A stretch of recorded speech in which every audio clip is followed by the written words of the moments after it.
So what do we do if, Yeah.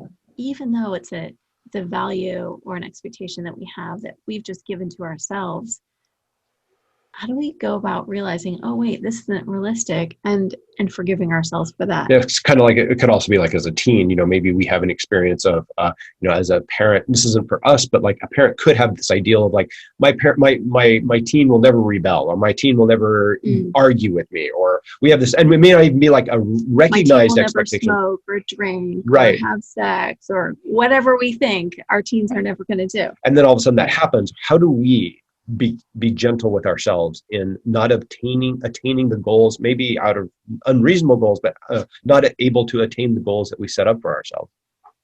Yeah. So before I jump into kind of that explanation, I think this question is exactly why we need to have so much more diversity in what types of families we have and how we show up. I think oftentimes we are looking for ideals because that's what's been shown to us.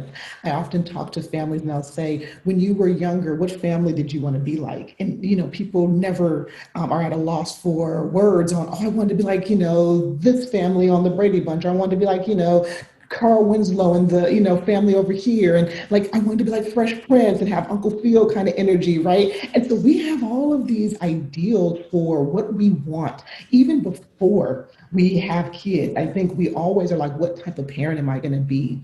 One thing that I often share with my parents, and it's something that I'm kind of developing right now called the parenting identity development model, which is your identity constantly shifts as a parent because you're raising a human whose identity is constantly shifting as they're growing up. And so the person that you are when you have a newborn is definitely going to be a different person than when you get to teens, right? And I think as we learn more about who we are, right? I often tell parents, before you really dive into, I have to discipline, I have to set limits, let's take a step back and I want to know, who are you? What type of person are you? How do you show up in the world? What matters to you? What values do you have? Now let's take that, your strengths, your weaknesses, your lived experiences, and let's take that and then let's apply it to how you want that energy to show up in your family. How do you want that energy to be expressed in your family, right? I was working with a parent, interestingly enough, a couple of weeks ago around a lot of stuff that kind of goes on when you're trying to raise a kid who is responsible, gets things done on time, you don't have to yell at them all the time, and that was the expectation. And I said to the mom, I said, can you ask your child, the child was kind of off to the side, why do you think they behave in this way? The child, who is a preteen, came over and said, well, I feel like I behave this way all the time, but you only notice it when you're mad at me.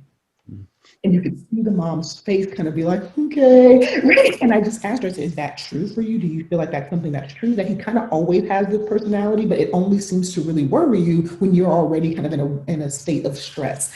And she kind of nodded. And then we talked a little bit about that, like, who are we as people and how does that end up showing up in the way that we're showing up for our kids, right? And so I think it's sometimes people really think there are two separate versions of themselves. There's the parent and then the person, but that's not true. You actually are one whole person all the time. And as I'm sure you guys know, you're just taking off hats and putting on hats at different points of the day. So I'm a parent right now, but I take this off and then I got to get on my Zoom meeting and be a professional. And then I take that off and I got to go over here and be a chef, And so you're always kind of navigating between all of these different spaces, but the core of it is, who are you? And how are these different spaces showing you who you are? And so I say all of that to say, when you are a parent who sets expectations for yourself, understand that you set those expectations and you can either modify them or assess them and see where they are.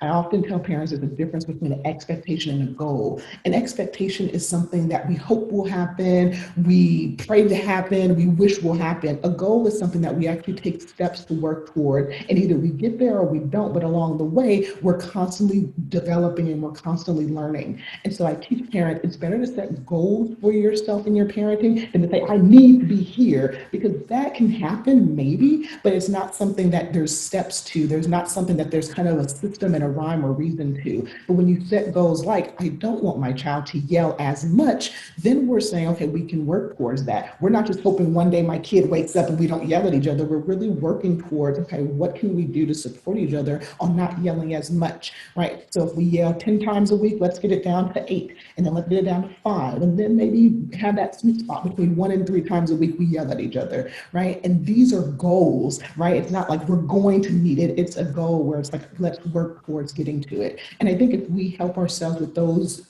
different definitions and that distinction, it really allows ourselves to grow, to heal, to make mistakes, which if you want to talk about that next, we can definitely talk about that too. But I think it really gives us a healthy space to work towards and to learn more about ourselves and our families and our kids as we work towards that goal together.